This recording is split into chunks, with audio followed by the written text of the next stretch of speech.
Hello guys, this is David. In the previous lecture, we have learned how to analyze the displacement of a four-bar linkage system based on vector approach. In this lecture, we will continue with velocity analysis. The goal of velocity analysis is to determine the velocity of a particular point of a rigid body with respect to time. And first, let's take a look at the crank and rocker example that we have mentioned in the last lecture. And recall the two constraint equations that we have derived by vector approach. Now, I'm going to show you how to make use of these two equations to perform velocity analysis. All you need to know is that velocity is the derivative of displacement with respect to time. Since we have already obtained the vectors r1, r2, r3, and r4 to represent the displacement of each rigid body, now we differentiate them with respect to time to obtain v1, v2, v3, and v4, and what we will end up with are these two constraint equations. With these equations, the system is again proved to be a single degree of freedom system. Why? Because we have three unknown variables, theta 1 dot, theta 2 dot, theta 3 dot, and two constraints. That makes it a single degree of freedom system. You may have questions like, what about the variables theta 1, theta 2, and theta 3? Aren't they unknown as well?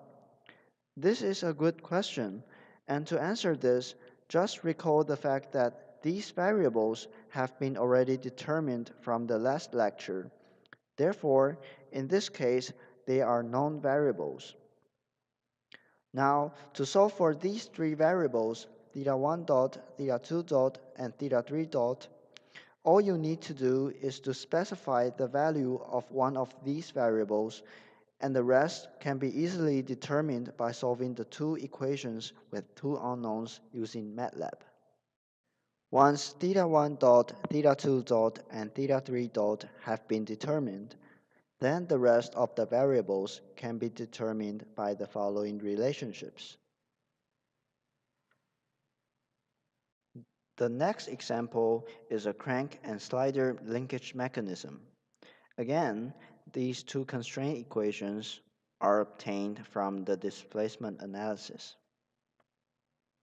Identical to the last example, we will differentiate the displacement vectors r1, r2, and r3 with respect to time to obtain v1, v2, v3, and two constraint equations for velocity analysis. With these two constraint equations, we again have obtained a single degree of freedom system, which can be easily solved using MATLAB by the exact same procedure that we mentioned in the previous example.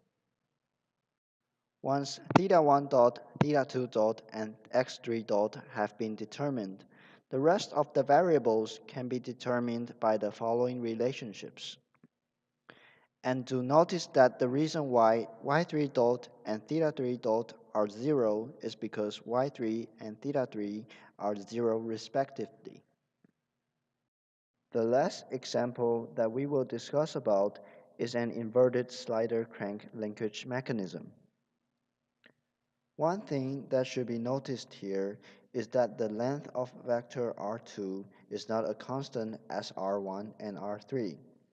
The length of vector r2 changes with respect to time.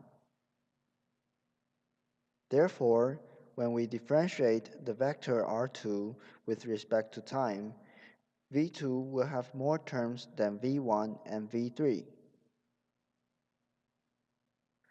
Do notice that these terms are not just a mathematical result.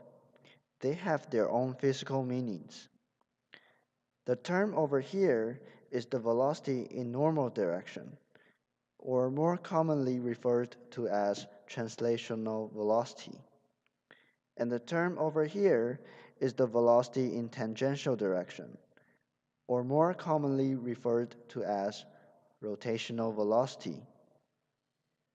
After all the unknowns have been solved, the rest of the variables can be determined with the following relationships.